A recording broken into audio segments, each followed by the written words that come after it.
اب جو میری رائے ہے وہ پڑھیے۔ ہمارے نزدیک اس موقف میں انتہا پسندی کی شدت تو ہے، لیکن اس میں کوئی شک نہیں کہ اسلام کا ٹھیٹھ نظریاتی اور اصولی موقف یہی۔ اب اس سے زیادہ تائید کے لیے زوردار الفاظ تو اور ممکن نہیں۔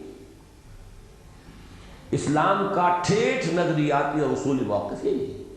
مسلمان قوم نہیں ہے، مسلمان امت ہے، حزب ہے، اللہ کی پارٹی ہے۔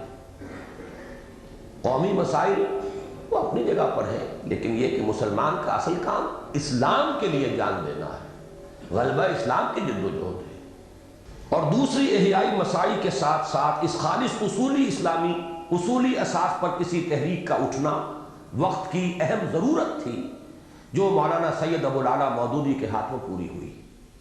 اور ہم داد دیے بغیر نہیں رہ سکتے کہ اس پر کہ مولانا موصوف اور ان کے رفقائے کار حالات کی سخت نامساعدت کے علی الرغم اور ہر طرح کے طعن و طنز اور تمسخر و استہزاء کے باوجود مسلسل 6 سال اس موقف پر ڈٹے رہے، لیکن صرف 6 سال۔ پارٹیشن کے بعد ایک دم ایک ٹرن لیا ہے۔ یہ 6 سال 41 سے 47 تک کے ہیں، اور یہی 6 سال ہیں کہ جو مسلم نیشنلسٹ موومنٹ جو ہے تحریک پاکستان، تحریک مسلم لیگ، اس کے عروج کا دور ہے۔ اب اس دور میں ایک شخص یہ کہہ رہا ہے کہ ہمیں اس سے کوئی دلچسپی نہیں، مسلمان قومیت جو ہے یہ بھی جس جیسی دنیا کی دوسری قومیتیں جو ہے اسلام کی نگاہ میں ان کی کوئی حیثیت نہیں، ایسی مسلم قومیت کی بھی حیثیت نہیں، اور اسلام کی جنگ اور مسلمانوں کی جنگ ایک ساتھ نہیں لڑی جا سکتی، قومی جنگ اور اسلام کی جنگ۔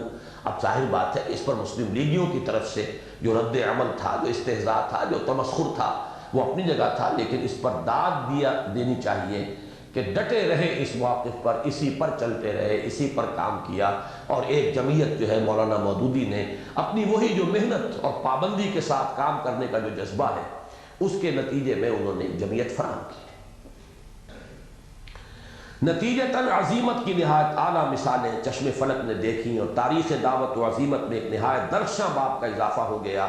اس طرح گویا وہ کام جسے احیاء اسلام کے راست اقدام سے تعبیر کیا جا سکتا ہے، جس کا ابتدائی خاکہ بلو پرنٹ مولانا ابوالکلام آزاد مرحوم نے تیار کیا تھا، عملاً مولانا مودودی کے ہاتھوں شروع ہوا۔